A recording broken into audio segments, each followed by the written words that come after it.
sahabat, hari ini menyenangkan sekali karena saya Priska Gloria dan Dr. Mangesti Budiningsih atau Dr. Esti dapat bersama dengan Anda kembali di program Wanita Berpengharapan.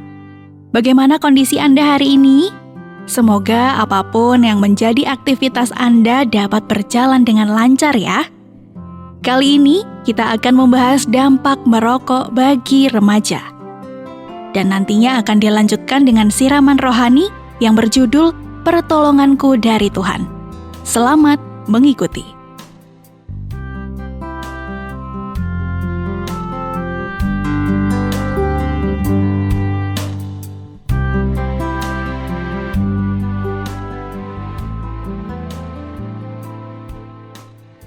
Merokok merupakan kebiasaan buruk yang sering dilakukan oleh hampir semua kalangan, termasuk remaja.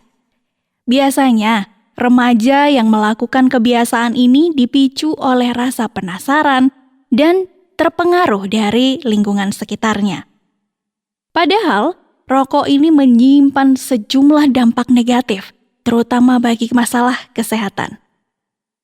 Dampak merokok bagi remaja ini tidak luput dari berbagai zat berbahaya yang terkandung seperti nikotin, tar, dan karbon monoksida.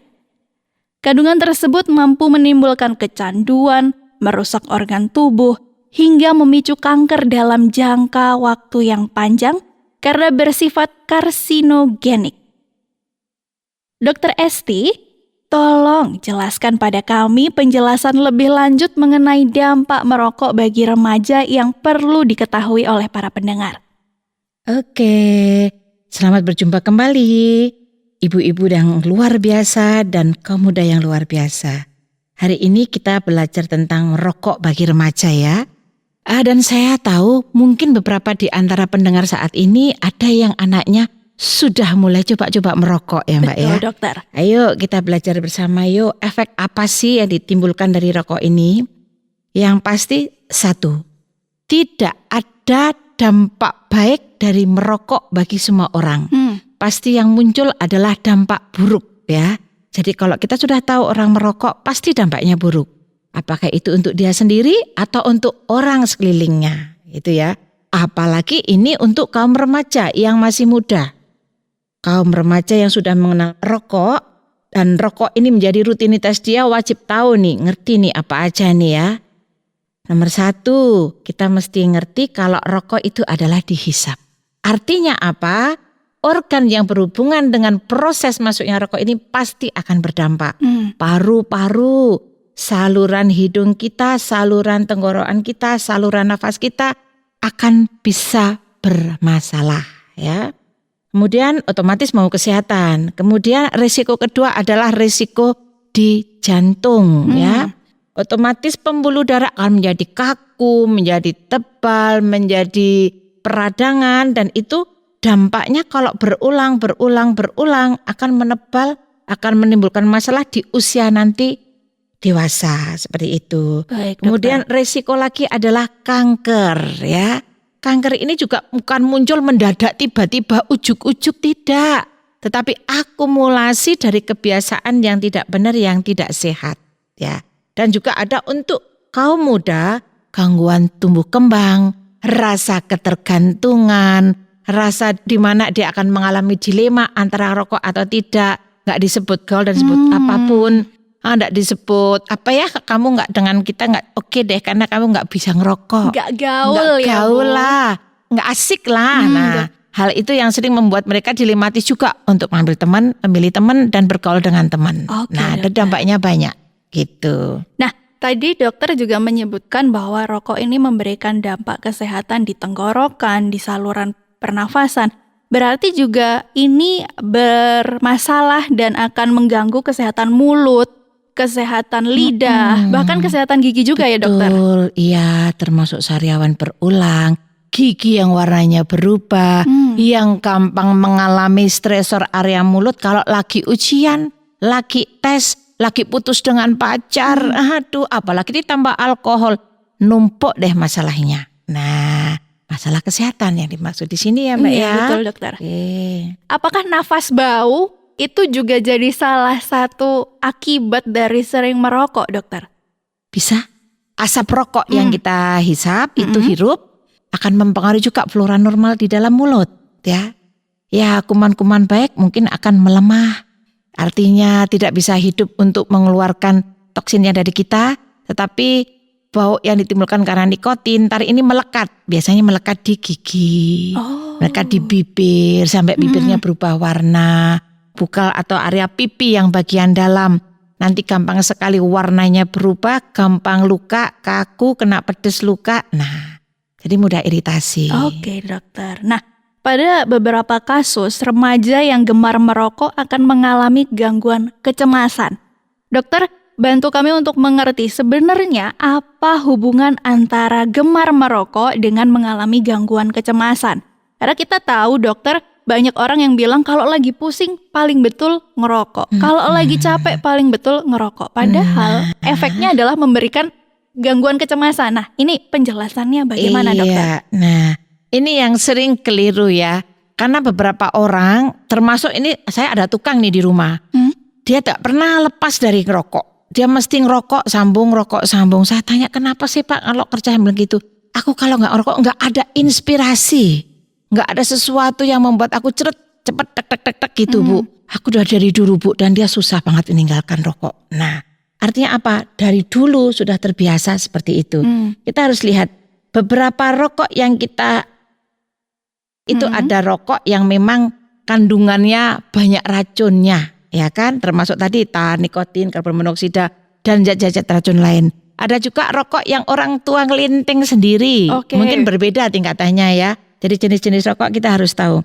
Nah, untuk rokok-rokok yang zaman sekarang orang tinggal beli, nggak mungkin lah anak muda, aku ngelinting sih yo, pakai bungkusnya jagung. Tidak punya waktu ya, dokter. Pokoknya langsung beli. Nah, ini harus diperhatikan. Pada waktu orang merasakan nyaman saat dia ngerokok, dia stres, dia menghisap rokok, dia pusing, habis ujian nyolong-nyolong ke belakang ngerokok. Dia menghadapi ujian yang kenaikan kelas, katakanlah ya, ujian nanti lomba olahraga, dia ngerokok dulu. Nah, itu hal yang kadang sebagai pelampiasan. Tapi satu hal, bagi mereka yang fanatik atau penggemar rokok, itu waspada. Karena dari hasil penelitian di luar negeri yang sudah dilakukan, ini di Amerika, pada mereka yang sudah terbiasa merokok lebih dari 20 batang sehari, itu ada uji klinisnya kepada mereka tentang kondisi kejiwaan mereka, tes kecemasan. Ya. Ternyata zat-zat yang ada di rokok ini akan mempengaruhi tekanan di dalam tubuh mereka, pikiran mereka, aktivitas mereka, seperti itu. Pertama itu. Kedua, pada waktu dia merasa dia butuh rokok untuk menyelesaikan ketegangannya, masalahnya, melampiaskan dengan rokok, pada waktu dia tidak bisa menyelesaikan masalah, dia cenderung akan merokok lagi.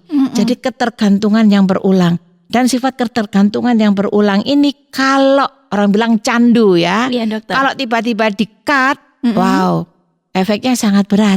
Dia gelisah, dia mengalami anxiety, kecemasan yang berat. Dia akan berdebar-debar karena dia nggak ngerokok. Aku loh gemetar tanganku. Aku loh deg-degan keringetan karena nggak megang rokok. Aku loh, nah hal seperti ini. Dan ini anxiety juga banyak dialami anak-anak sekolah. Selain permasalahan sekolahnya, mata pelajaran, permasalahan pribadi, permasalahan lingkungan, permasalahan namanya anak muda, mungkin masalah cinta, masalah cinta ditolak rokok bertindak. Nah, itu juga harus kita perhatikan. Karena kecemasan ini akan mempengaruhi juga nanti pada waktu dia menghadapi realita, harus ulangan, harus bekerja, harus mengadakan tugas dan tanggung jawabnya dia. Nah, jadi faktornya banyak. Pertama, zat-zat yang ada di rokok tersebut yang mempengaruhi pembuluh darah dan sebagainya, mengganggu hantaran aliran darah, mengganggu persarafan kita, juga faktor ketergantungan atau candu pada waktu kita berusaha untuk berhenti atau pada waktu kita sedang masalah rokok habis, itu membuat kita kecemasan muncul. Atau pada waktu di kondisi kita tidak boleh merokok. Misalnya yang terbaru ini, nenek-nenek perokok berat di tempat saya. Dia ngamuk-ngamuk minta pulang. Kenapa? Diinfus kelamaan gak mau. Gak iso ngerokok. Dokternya pelit, oleh ngerokok aku. Katanya gitu, bayangkan. Nah, dia maksa pulang. Seperti pasien sebelumnya. Harusnya dia dirawat lama di rumah sakit. Dia kabur dari rumah sakit karena gak boleh ngerokok. Pernah dia waktu di kamar mandi pakai infus masuk ke kamar mandi rumah saya ngerokok, kan asapnya kelihatan nih Iya, baunya betul. nih. Tinggal Ditegur. aromanya juga Iya, ketinggalan ya, dokter. Ditegur marah, minta pulang dari rumah sakit. Mau operasi nggak jadi, bayangkan. Nah, candunya luar biasa. Gelisah nggak bisa ngerokok. Ora iso turu aku nek nggak ngerokok. Nah, seperti itu. Apalagi di anak muda. Betul. Gitu. Jadi kalau orang punya pikiran bahwa rokok dapat memberi ketenangan, itu salah besar ya dokter ya. Salah. Itu hanya pandangan pribadi, opini Iya. pribadi. Padahal menurut kesehatan itu semua salah. Nah dokter, upaya apa ya yang bisa dilakukan untuk menekan jumlah remaja yang merokok? Ini mau rokok rokok tradisional yang dilinting atau mungkin yang sudah diproduksi, atau juga mungkin buat ibu-ibu, bapak-bapak di rumah yang sedang bergumul karena anaknya pakai rokok elektrik. Nah, apa rokok upayanya? kekinian ya. Betul. Rokok kekinian, rokok gaul nih. Nah, ayo para ibu-ibu dan para sobat muda, ingat rokok ini sesuatu yang sifatnya candu. Nggak ada bedanya dengan narkoba. Dia mengikat dan mencengkramnya kuat sekali. Jadi melawannya pun butuh effort yang kuat. Dan ini butuh komitmen bersama-sama. Pertama, harus ada aturan atau undang-undang atau istilahnya aturan sosial di public area yang menekan penggunaan rokok atau pemakaian rokok ini ya.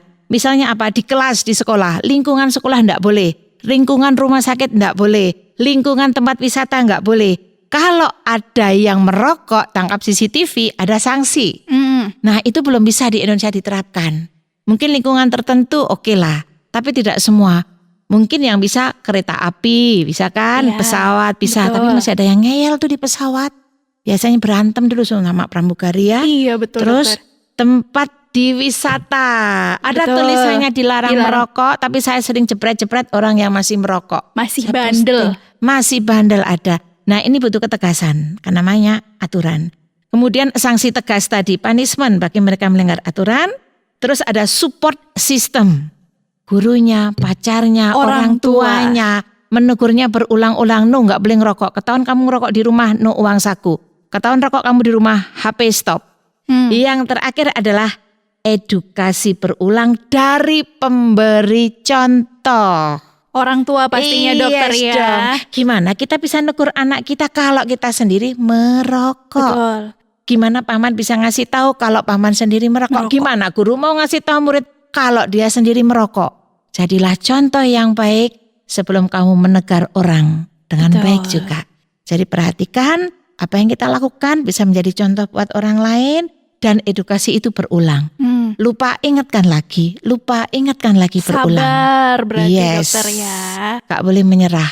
Bolak-balik bu capek ngasih tahu biarin terserah bukan anakku. Tidak seperti itu ya. Jadi tetap butuh kekompakan, support system di sekitarnya. Seperti itu. Nah, sahabat, memang jika kita perhatikan bila Anda memiliki anak remaja yang diduga mengalami kecanduan merokok, serta mulai terlihat dampaknya terhadap kesehatan, pasti Dokter Esti menyarankan untuk jangan ragu berkonsultasi dengan dokter. Betul ya dokter ya? Iya. Terima kasih sekali Dokter Esti untuk waktunya dan untuk penjelasannya. Kita akan bertemu di lain waktu.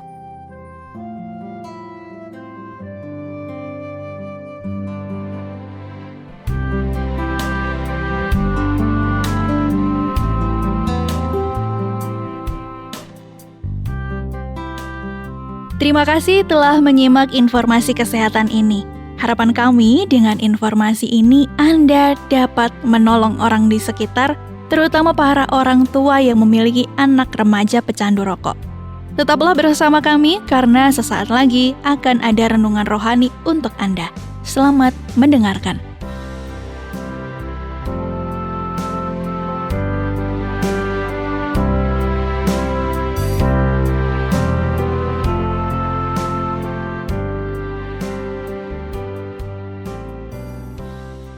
Sahabat, dalam hidup ini ada banyak hal dan persoalan yang tidak mampu kita selesaikan sendiri. Kita membutuhkan seseorang atau banyak orang untuk membantu menyelesaikan dan mengatasi masalah kita. Untuk mengatasi penyakit, kita membutuhkan dokter dan obat. Untuk mengatasi keuangan, kita bisa saja membutuhkan pertolongan teman, bank, atau koperasi simpan pinjam.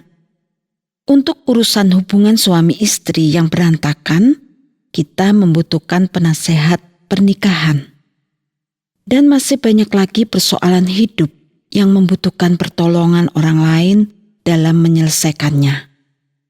Namun kita mengakui bahwa tidak semua pertolongan yang diberikan orang lain itu sungguh menolong dan menyelesaikan persoalan kita. Ada kalanya pertolongan yang kita dapatkan tidak menyelesaikan persoalan kita. Malah sebaliknya, ia memperbesar dan memperluas masalah. Mungkin Anda pernah memiliki pengalaman meminjam uang pada rentenir atau pada teman dengan bunga yang tinggi, sehingga akhirnya Anda tidak bisa mengembalikan pinjaman Anda atau pinjaman menjadi bertambah besar. Mungkin Anda juga pernah minta pertolongan karena Anda sakit dan penyakit Anda tidak sembuh, malah bertambah parah.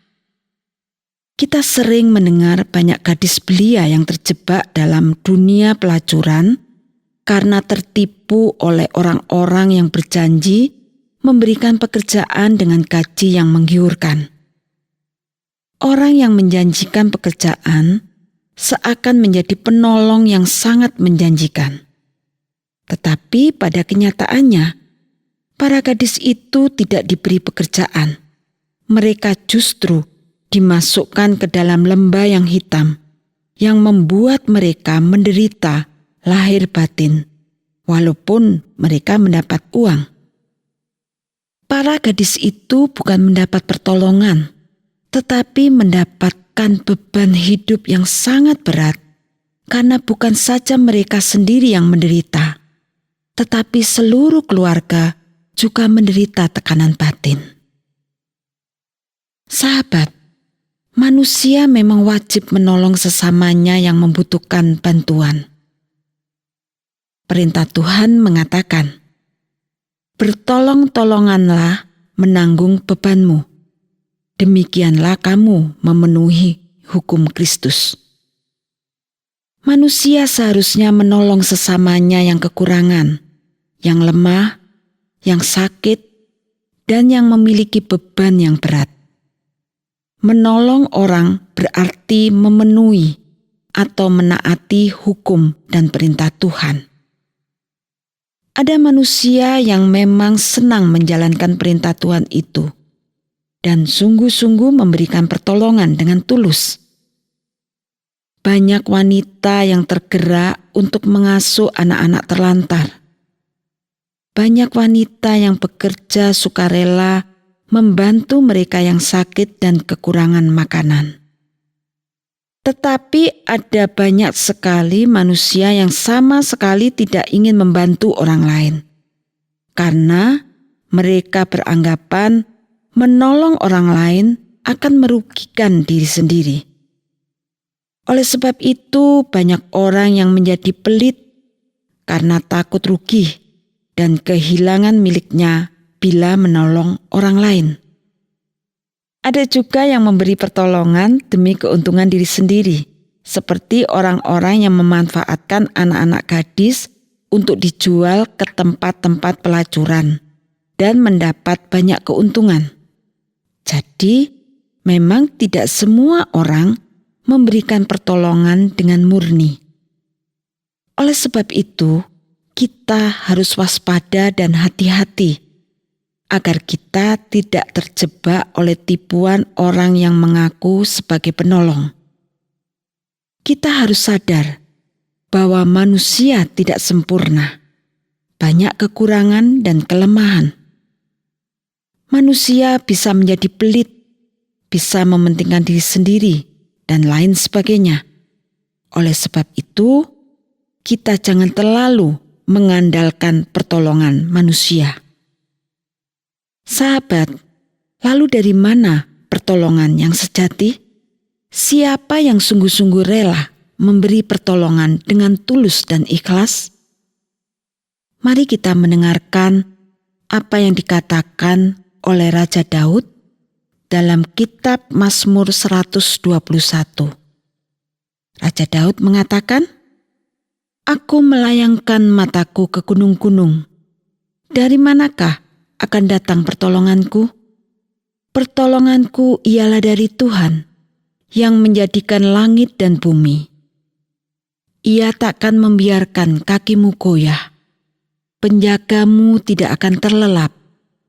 Sesungguhnya tidak terlelap dan tidak tertidur penjaga Israel. Tuhanlah penjagamu, Tuhanlah naunganmu di sebelah tangan kananmu. Matahari tidak menyakiti engkau pada waktu siang, atau bulan pada waktu malam. Tuhan akan menjaga engkau terhadap segala kecelakaan. Ia akan menjaga nyawamu. Tuhan akan menjaga keluar masukmu dari sekarang sampai selama-lamanya."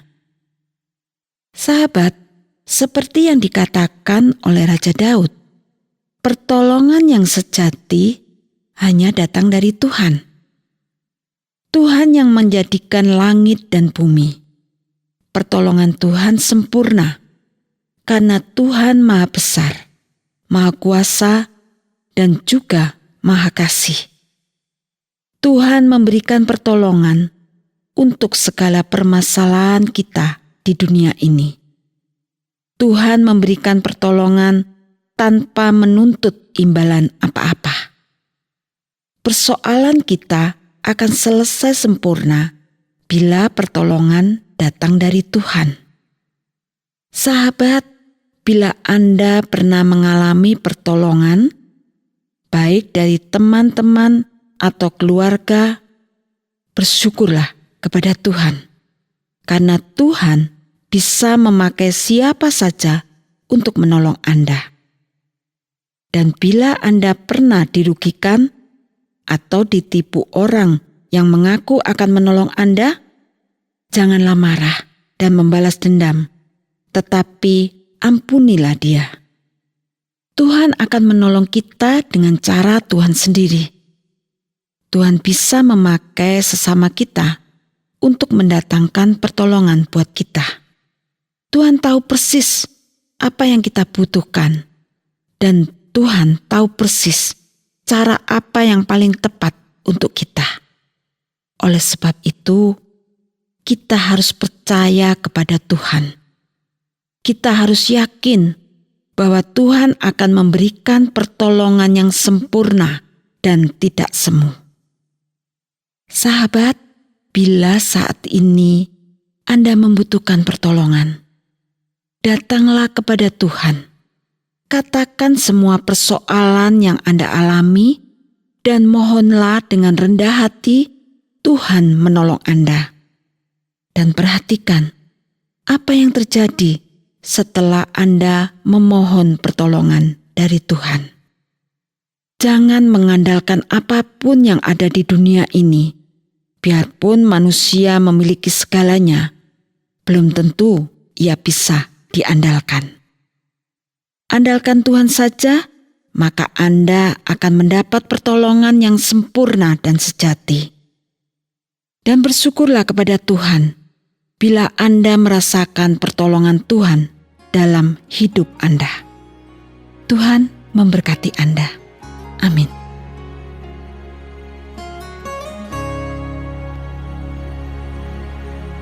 Engkau Tuhan yang setia, sumber kekuatanku. Engkau Yesus, Juru Selamatku, harapanku, jawabanku.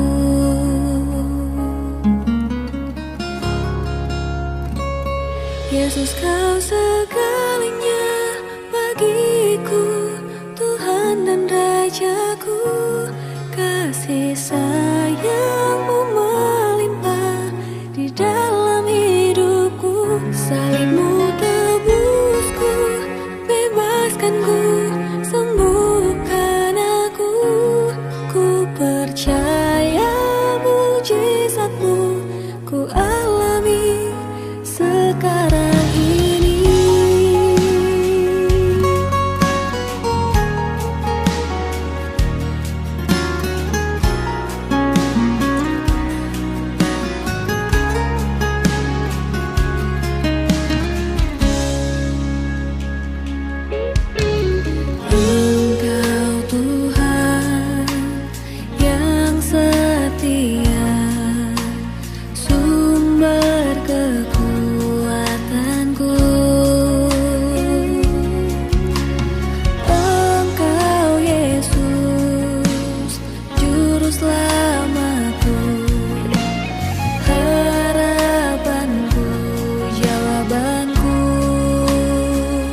sekalipun kau tinggalkanku.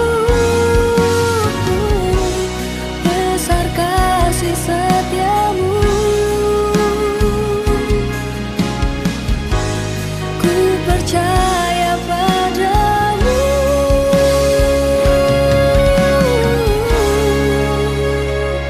Yesus, kau segalanya bagiku, Tuhan dan Rajaku. Kasih sayang-Mu melimpah di dalam hidupku. Salib-Mu tebusku, bebaskanku, sembuhkan aku. Ku percaya mujizat-Mu ku alami sekarang ini.